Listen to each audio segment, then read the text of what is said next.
Villagers, thank you for your love and support. I appreciate you all. Africans, we are the only people that are left behind. We are the ones that do not know anything about ourselves. Our history, our greatness, our knowledge, everything has been taken away from us. Today, we have a form of education that only teaches us what is of the oppressor and not what is of the African. According to these our brothers, Africa, we are given a system of education as Africans that teaches us about our oppressors, how great they are, because today everything that we know is all about them. So at the end of the day, we grow up not knowing ourselves. Today we are not taught about the great people of Africa. We are not taught about anything. So that self-awareness and knowledge and consciousness, we do not have all these things as Africans. According to him, Black History Month is not something that we should cherish because among us as humans, Africans have the greatest history. And when it comes to us, we only have just a month to remember. But other people are remembering their history every blessed day. So at the end of the day, the African do not know who he or she is. Because when you don't know your history, you wouldn't know where you are going through. We have a lot of things. Timbuktu, the Great Pyramids, a lot of things that Africans really need to know. But all these things are not given to us. Education is only 1/4 information. The other 3/4 is encouragement. And nothing encourages a child like teaching them about someone that looked like them that accomplished great feats in the past. So we've been through school. Black and white children start school the same way. They hold on to their mother's leg, get peeled off, have to cry, real timid, head down, moving slow. But notice that as both of them matriculate through 12 years of the public school system, I said it right, they going through, but look at what they're learning about. Black and white child are birth learning about white greatness. They learned about George Washington, a white man, Thomas Jefferson, a white man, Einstein, a white man, Plato, Aristotle, Socrates, Thales, Hypothesis, all these are white men. So that white child is learning about people that look like them that accomplished great feats in the past. So after 12 years, he walks out of school with his back straight, chest out, head held high, ready to conquer the world. But the little brother didn't learn about nobody that looked like him that accomplished great feats in the past. So when he walks out, he started with his head down. Now he leaves 12 years later with his head and his pants down because he never learned about people that looked like him. So knowledge of self, the Honorable Elijah Muhammad, he said, is essential to learn. And knowledge of self produces love for self. And when you love yourself, you start doing for yourself. And if I know myself and I love myself and I'm doing for myself and you, my brother, my other self, then I'm going to treat my other self the same way. Guess what happens? All crime, all violence, all mistreatment, envy, jealousy, all the stuff that's plaguing our community, it disappears from knowledge of self and love of self. What's your thoughts about Black History Month? Well, it's a pretty little cheap pacifier that they've stuck in our mouth. You agree with it or disagree with it? I disagree with it in the sense of this. Here we are, the people with the longest history of anybody on the planet. Yet when it's time to remember us, we get the shortest month of the year. Think about that for a second. And notice that Black History Month in the educational system is never before slavery. It's always from the plantation to the present or the cotton field to the current. You never learned about Imhotep or Mansa Musa or the Nile Valley civilization or Timbuktu or the lost city of Atlantis. We don't learn anything about what we were before we were kidnapped and brought to America and westernized and Caucasianized. We don't learn about what we used to be before we were brought here. We learn about the accomplishments of a slave under the slave master or about a freedom fighter or a revolutionary who either was killed or their movement was broke. So guess what happens to the mind if all we know about is plantation to the present? What happens is if we look back and we see us as slaves living in mud huts, working from can't see morning, can't see night for free, dressed in burlap, then we start getting a little apartment, you know, $10 an hour, couple jackets, and think we didn't really came somewhere. Next thing you know, we start talking about we started from the bottom, now we're here. But if we could really learn about ourselves, we would say we started from the top, and now we way down here. So in that sense, Black history is a scam that has been offered to give us a pacifier. A pacifier, it looks like a nipple, might even feel like a nipple in the baby's mouth, but no milk is coming out of the pacifier. It's put in the mouth just to put somebody to sleep. And unfortunately, this Black history, the way it's been taught, has put us to sleep. McDonald's said, celebrating Black History 365. We shouldn't have needed McDonald's to say that. We should have said it ourselves. There's no other nation of people that have 1 month to talk about themselves. Every day is about themselves. So we shouldn't allow them to limit us to a 1 month, shortest month of the year, to learn about self. Every day should be Black History Month. I said this before, but I draw a fence to who's the messenger of Black history.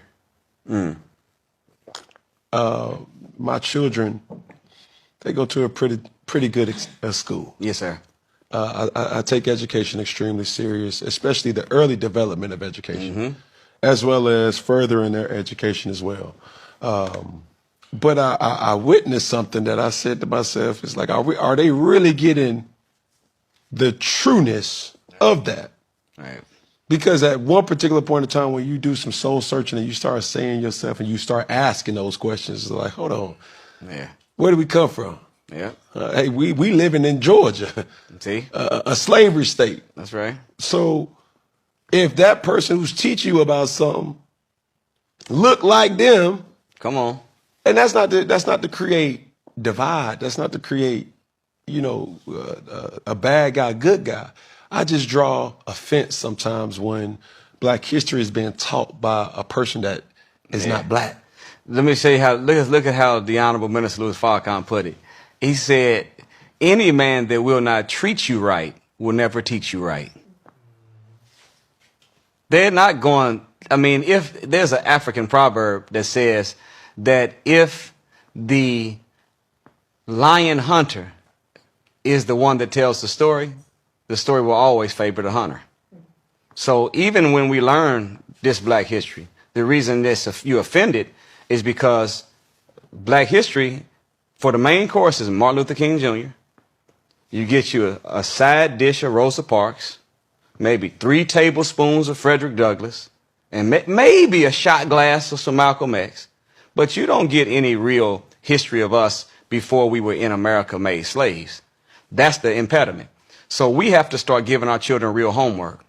Do you know when you graduate from a college, whatever college that we graduate from, we call it our alma mater. Alma mater is German for other mother. So educational institutions are the other mother.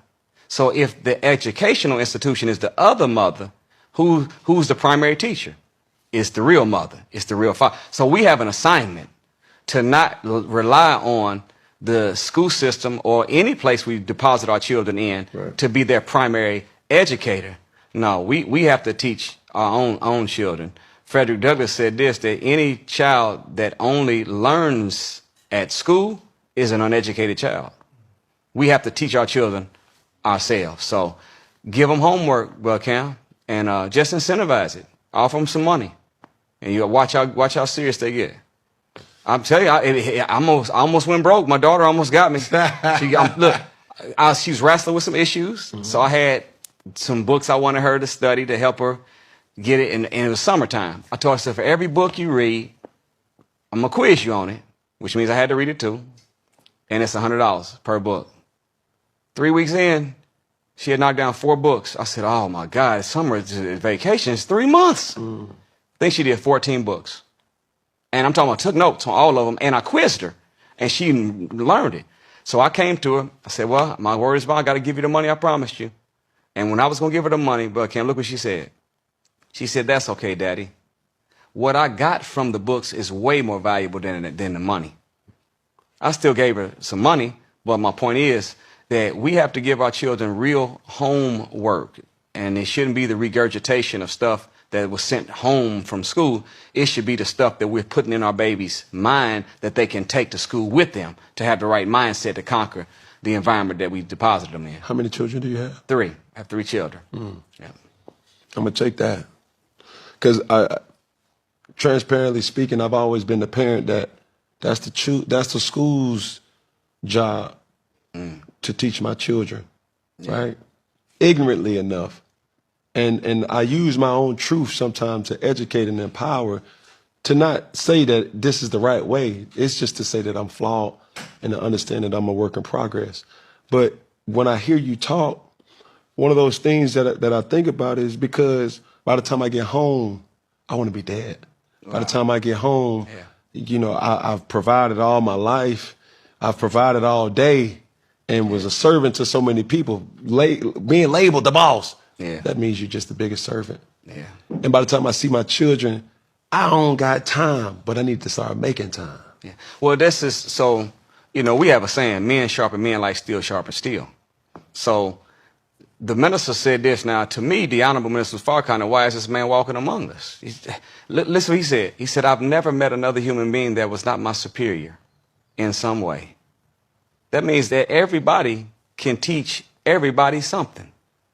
So I'm learning from you. There's things that you can tell me that I never seen it like that, and I could take it as a jewel or nugget to renegotiate my contract with my life. There might be some things I'm saying that you can help, you can take to use the same, do the same thing for. Right. But you had it right though, Brother Cam.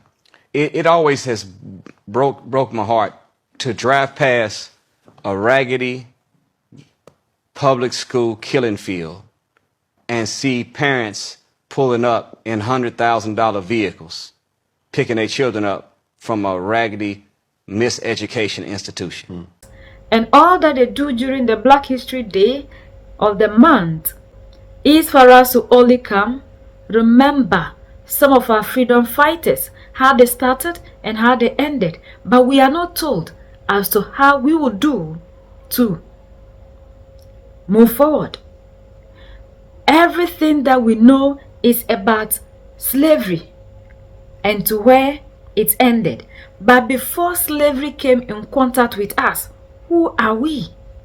What were we doing? What kind of people are we? What were the things that we value and they empowered us? That these are the things that we really need to learn. We have to go back to how we started, how we were on top and gradually came down. When we get to know all these things, we will be able to reshape our thinking and know how we are going to battle this battle and how we will rise to the top. And this is very true, because these people, even in our respective countries, they are doing everything possible to even wash away some of the freedom fighters, their achievements, and their greatness. So today, these people are making sure that we always hail their people. No wonder even their ancestors who committed atrocities are named saints, and the Black ancestors are classified as evil, demonic. We see the way they always package themselves and how they package our history and our people that are great. When we hear of Martin Luther King, Marcus Garvey, Nkrumah and the rest, we are not given deep history, how they started, where we have gotten to, the fights, the achievements. All these things are kept away from us, and we only have just a portion of what they did. The ones that Yellow Papa do not want us to know, that will empower us, are the ones that they've left for us to have access to. But the great ones that we can actually learn who we are and what we are able to do, and where these our leaders and fighters ended for us to continue, are all hidden. So today the African is made to believe that we cannot do anything for ourselves, and we do not have to use just a month to remember our history. Every day our history must be taught because these people that came in contact with us are doing everything possible to keep teaching their children their history every blessed day. And this is a responsibility on all of us to teach everybody to come to that self-consciousness. The African really need to go deeper than what we are taught. This system that was given to us as education by these our oppressors was never meant to equip us with anything, but rather to brainwash us of our identity. When you don't know your history, you do not know who you are. We have a long way to go as blacks. The most painful aspect is the things that we really need to concentrate on. You find us not having that strength as youth to channel our energy towards that. We are the only ones that can set ourselves free. United we stand, divided we fall, and united we keep standing forever and ever. The greatest enemy of the African is mental slavery. So let's decolonize ourselves from mental slavery. Let's keep sharing to educate our brothers and sisters. Together we make Africa great for ourselves and the next generations that are going to come. So that's the latest around the world and in the United States of America.